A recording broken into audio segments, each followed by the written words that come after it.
Good evening. The South Carolina Conference of Branches of NAACP will hold its 46th annual state convention in Columbia on October 10th. We'll talk about that convention, a march and rally against apartheid, and current issues facing the nation's oldest civil rights organization with Mr. Nelson Rivers, Executive Secretary of the South Carolina Conference of Branches of NAACP. What will be the focus of this convention, Mr. Rivers? Thank you, Listerville, for having me on the program. The focus of our convention will be fair share, economic justice for black citizens in the state of South Carolina and indeed this country. Our new agenda for the 80s has to be economic justice. Black folk are just not being treated fairly when it comes to economics in this country. Our unemployment rate is higher than anybody else. We are being discriminated against when it comes to jobs that pay real money, jobs that can enable our people to earn a livable wage. So what we're attempting to address at this convention is economic fairness, economic justice, by talking about governmental fair share, what was called our Governmental Economic Enhancement Program, or GEEP project, where we went around the state trying to educate black citizens about how bad things were for blacks in state government, blacks who hold jobs in state government, blacks who do not get the opportunity to get a job in state government, blacks who work for the state but can't be promoted to higher positions of authority and high income. Then we talked about the fact that black businesses cannot get contracts to do business with the state government of South Carolina, and that black people are not appointed to the boards and commissions who control these agencies, and to judgeships who control the destiny of so many black boys in this state. So we're going to talk about governmental fair share on the morning of October the 11th at our morning workshop. And then in that afternoon, we're going to talk about Operation Fair Share, which is private fair share, where we talk about the various agreements we've signed with all these major corporations in America, over 36 of them up to this point. And we're talking about branches in the state of South Carolina starting to target local companies and entities to sign fair share agreements where they will agree to hire more blacks at entry level, to promote blacks to high level in management, supervisory positions, to give businesses or do business with black businesses in the various areas, and also to make sure that they contribute to black organizations, churches, and et cetera. In other words, be a good corporate neighbor in that community and start returning some of the dollars back to the black community that they pump into these private businesses. So we're going to be talking strongly about economic justice, economic fair share, and also on that Saturday we're going to talk about education. Back to school, stay in school, the high truancy rate we have in the black community, the problems our young people are having in the public school systems in this country, and also the elimination of black teachers, our own Education Improvement Act, are going to be covered at that workshop. But our major focus will be economic justice and then education. On the matter of economic justice, it was reported yesterday that the Reagan administration is looking at cutting out this 10% set aside for minority black businesses, et cetera. How do you feel about that? Well, I think it's just a continuance of a trend of just blatant racism on the part of our president and his administration. Ronald Reagan has never demonstrated in his life, at least over the last 30 years or so, any sensitivity for black folk anyhow, and this should not be a surprise. I think the tragedy of it is that he has tended to use red herrings to confuse the issue of affirmative action and what's fair and what's right. This country affirmatively denied black folk the right to participate in the economic process, the political process. This country purposely denied black folk the opportunity to work for certain entities and have certain jobs. And the only way you can correct that is affirmatively do something about it. You have to, there's no way in the world that you and I can run a race and I have shackles on my legs and you're running free, and when we get halfway through, they stop and take the shackles off and tell me that we can start from the same point. I'll never catch up. You'll always be in front of me because you held me back unfairly in the first place. So to help me catch up, you have to accelerate my pace by doing something to put me on par with you. Now, if we can start equal with these folk from where we are, then we can talk this colorblind society foolishness that Clarence Pendleton and Ronald Reagan talk about. But the reality of it is this country has never been colorblind and probably never will be colorblind. And they were not colorblind when they denied us access, so why in the world should we accept the colorblind philosophy when we're trying to gain access? So I think that Reagan administration is once again proving that it's probably going to go down in history as the worst administration in terms of its relationship with black America that we ever had in this country. You're also going to be dealing with the South African apartheid system. Tell us about what you have planned in that regard, please. We're going to rally at the State House steps on October the 10th at 6 o'clock, where we will have various NAACP officials and other community leaders to address a crowd of persons there, NAACP delegates from all over the state and other community persons. And we'll do a candlelight silent procession from the state capitol over to Zion Baptist Church, where we'll have our opening night program. We always begin our convention with the opening night program where Dr. Gibson, who's president of the conference and also chairman of the board of National NAACP, will give the state of the conference address. And that'll be held at Zion. So we'll have the rally at state capitol, and then we'll march over to Zion with a silent candlelight procession to show our opposition to the racist system in South Africa, to call for the burial of apartheid, and to call for America to do all that she can to help South Africa get rid of the system that has really been disastrous for people of our color in their country. How do you think the Reagan administration has responded to this issue? How would you describe it? I think that they have responded with destructive engagement. They call it constructive engagement. We think that it's been destructive engagement. In fact, when the president finally had to even mention the word sanctions in his own vocabulary as something that he was talking about doing, although what he did was virtually meaningless, I think that was an admission on his part that constructive engagement is dead, did not work. Because obviously if constructive engagement had worked, then there would not be any need for sanctions, even the meaningless ones that he has put into effect. I don't think that it has worked at all. I think that the Reagan administration has been insensitive, but I think that Ronald Reagan has demonstrated time and time again that he really does not understand racism and does not understand what is happening in South Africa and does not understand the strong feeling in this country by black and white citizens against that kind of system. Now, you said he doesn't understand. Do you think he doesn't understand or he doesn't care? Which? I think it's both. The little he does understand, he doesn't care about, but I think most he doesn't understand. You heard his speech, or heard his speech reported, where he said that South Africa had eliminated segregation in public places. Even some of the more conservative newspapers in this country had to criticize that statement by saying, obviously the president either does not understand or is severely ill-advised. And I think that it's a little of both. Obviously anybody, the president of the free world, to sit and say that South Africa has eliminated segregation and say it with conviction, didn't know what he was talking about. How much do you think race figures in America's tolerance of apartheid? I think it figures greatly. I think it's the #1 determinant. I think that it is obvious that if this was Poland, it's obvious that if it was Germany, it's obvious that it was Europe. It's obvious to me, and I think to a lot of black citizens in this country, that if the victims of apartheid were white and that the perpetrators were black, that America's response would have been much more severe and much more appropriate.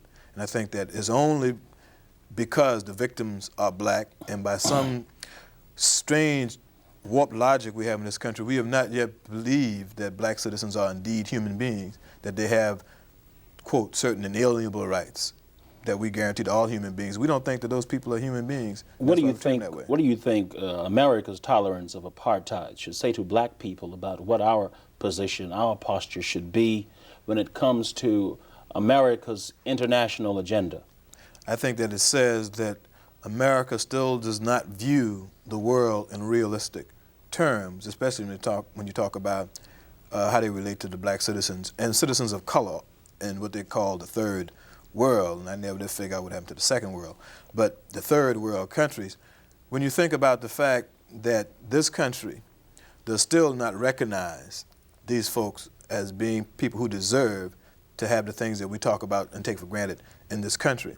It says something to black folk about how they view the world itself. I think another thing that we don't talk much about in this red herring of communism versus democracy, as though there are only two kinds of systems in the world.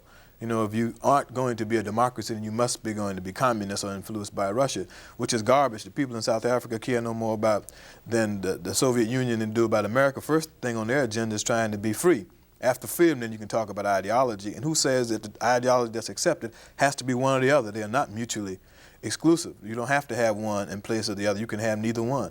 And we are running around the world trying to ram democracy down everybody's throat, the same way that we accuse the Soviet Union of running around the world trying to ram communism down everybody's throat. And the fact of the matter is that people should be left to decide how they want to govern themselves. And in the words of Gandhi, America has to learn, and Russia has to learn, that people feel that their own bad government is still better than somebody else's good government. Okay, if we can switch gears for a minute. The NAACP is also launching a membership drive. Mm-hmm. How's that going? When does it begin? It already began. It began September the 1st. It's going to run through October the 7th. This is an intensive membership drive. We've targeted 4 counties in the state of South Carolina: Greenville, Florence, Charleston, and Richland, because frankly that's where we have the largest cities. and we have branches down there that we think that we could work with to go into target. But it is a statewide membership drive, and we're trying to increase our membership just in those target areas by 5,000. And trying to increase it another 5,000 throughout the rest of the state. We eventually would like to see our membership at 50,000 in South Carolina in the foreseeable future. We don't think that that's an unrealistic goal. What is it now? It is about 20,000 in South Carolina right now, give or take. And it's hard to say all the time because our membership is annual. Mm-hmm. You know, when and nationwide, what does it look like? It's been steady at about 400,000, 450,000, approaching the 500,000 mark. It's run steady. It's fluctuated a bit after we increased our membership a few years ago, but it's back up to where it was, about 400,000.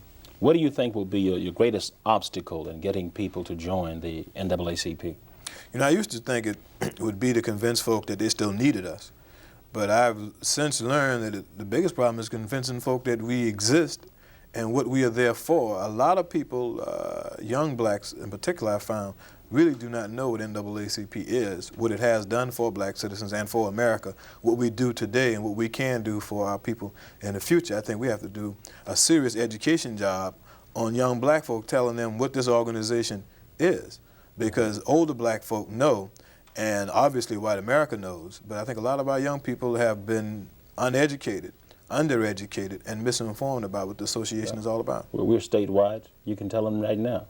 What is the NAACP? NAACP. What has it done for African Americans? It is has made black Americans in this country first-class citizens. It has removed the stigma of being a second-class citizen in a country that's trying to be first-class. It has given us access to restaurants, motels, hotels, places, theaters that we 20 years ago wouldn't even dream about trying to go in. We have black folk holding jobs today that 20 years ago, if they dreamed about having it, they'd wake up and apologize to some white man somewhere. We got black folk going places now that they didn't even dream about going 20 years ago. We can ride up and down the highway now. It used to be when I was young. I remember we had to pack chicken lunches on the trip to New York because we couldn't stop anywhere along the way to use the restroom at one of these gas stations. All that is a thing of the past. Our young people would laugh at the recollection we even talk about that. They don't believe it ever happened. They can't envision it ever happening again. It's very real that economically it is happening again. We've also gotten black folk to the point where they are on the verge of some political influence.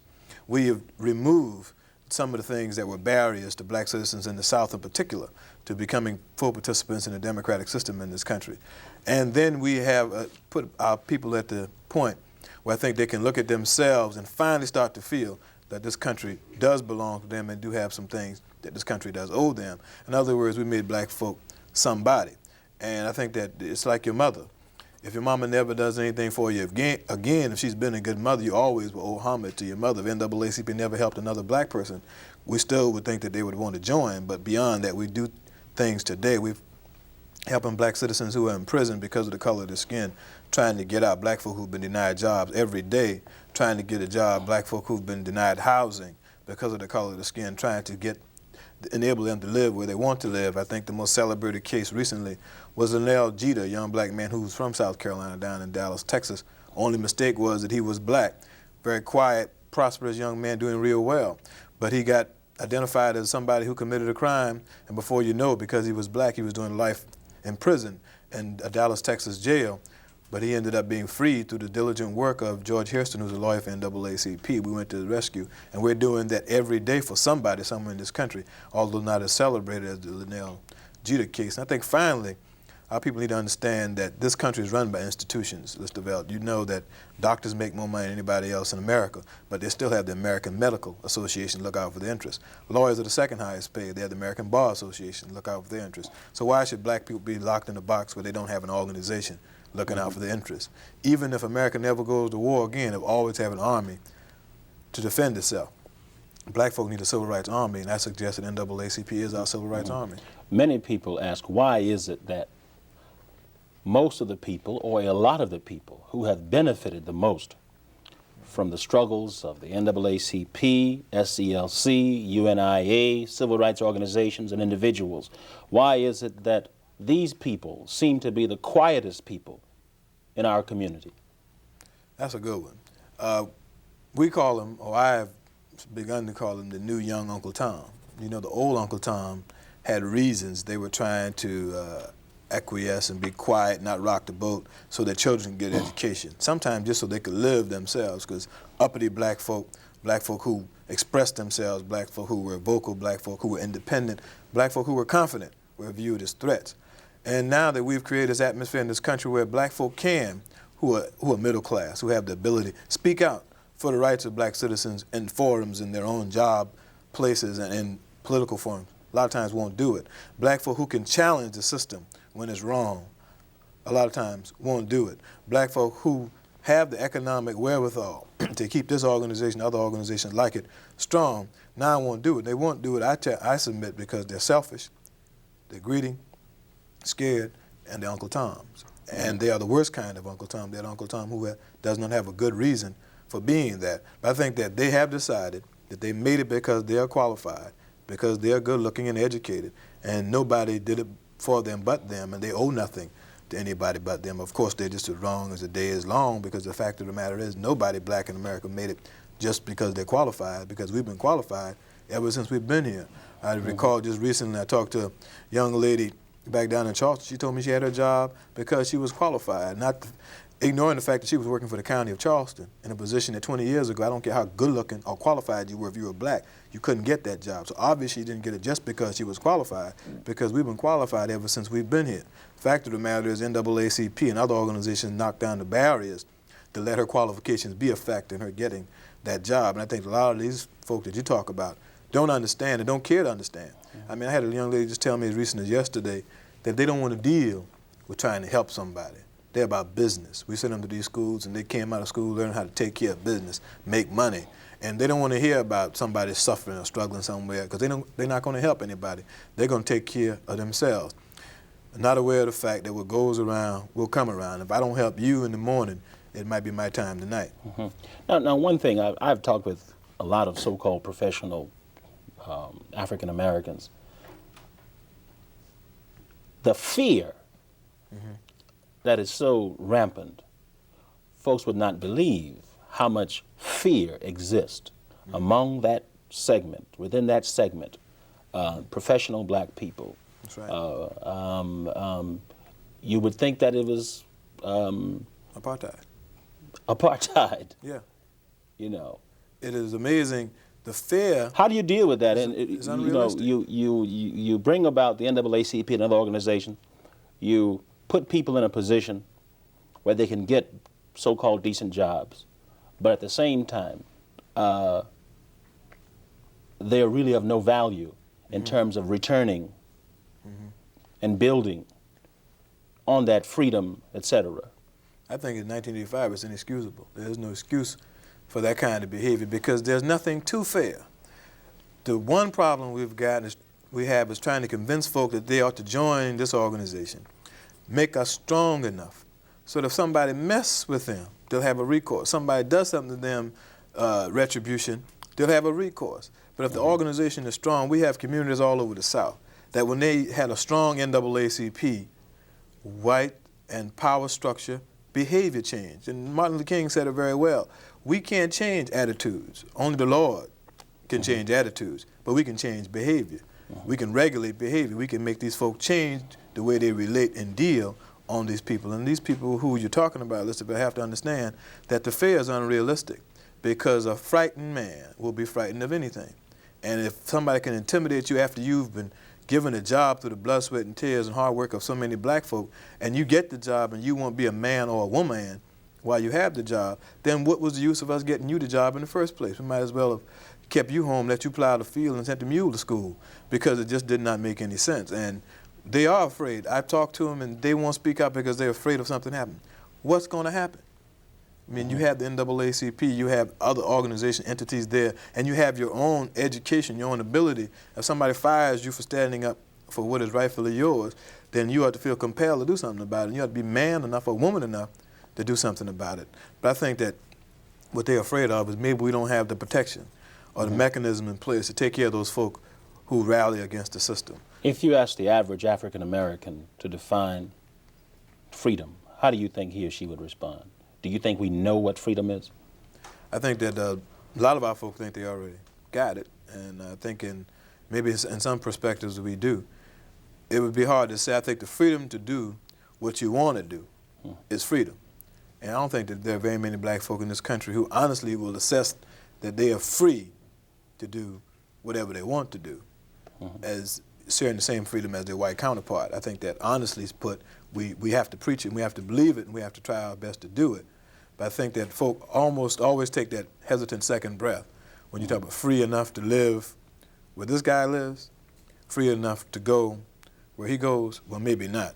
But I think that freedom, in just layman black folks' term, is freedom to do and be what you want to be, if it's legal. Nobody could argue with the fact that the NAACP has done a lot for African Americans. But can it not also be argued that in the process of Americanizing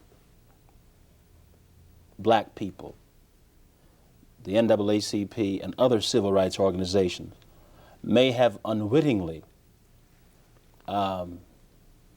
destroyed the sense of tribe, the sense of people that existed among black people? The sense of responsibility to go back into the community or stay in the community and help. I don't think that it can be argued, but I don't think it can be argued effectively, not about what NAACP has done. I think that is a phenomenon that has developed just with the rapid pace of this country and where we are. We've become a technological instant gratification society. I mean, you go and you want entertainment, you turn TV on, it pops on instantly. You can get dinner cooked now in an hour in a microwave oven. We're living in an instant gratification society that has really devalued personal one-to-one contacts, personal one-to-one exchanges. But black folks still are among the people in this country who still do more personal one-to-one contact than anybody else. I think that studies show that black folk have a tendency to view things in relationship of how it affects the individual, and the majority of views of how it affects themselves.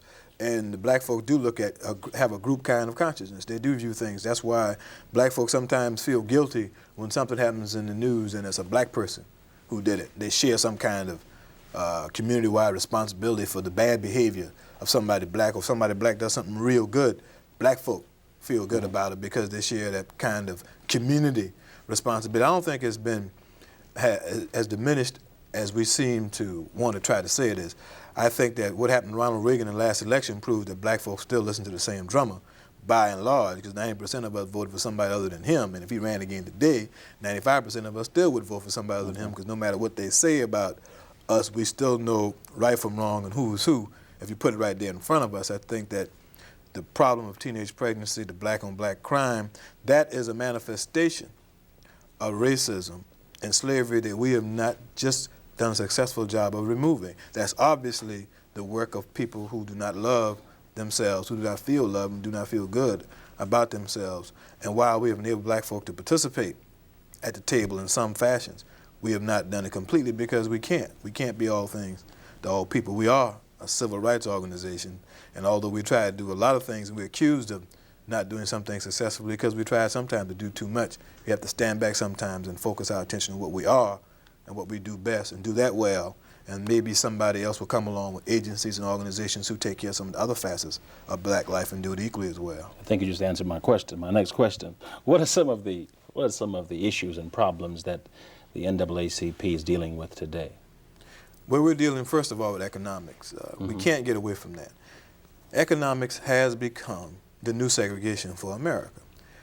There are no more signs that say white only in this club. But what they have now, or white can only live in this neighborhood, but what they have now, home for sale, $150,000 starting price.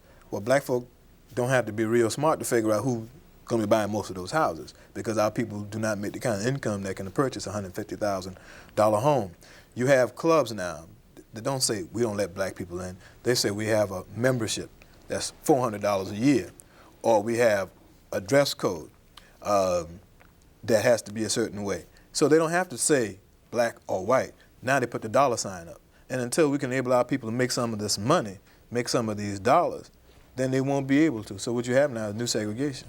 But doesn't that sound like wherever white people want to go,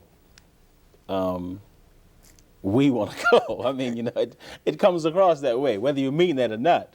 No, I think the right and the ability to go wherever you want to go, I don't think it has anything to do with white citizens. You have to understand that the houses that were being built, that were excellent homes, or the better homes that followed the better schools, just so happened that white folk made those things for their kids and for themselves and did not share in that economic pie with us, so we ended up having to do that. And as black folk moved up the ladder, they want to go wherever their money can take them.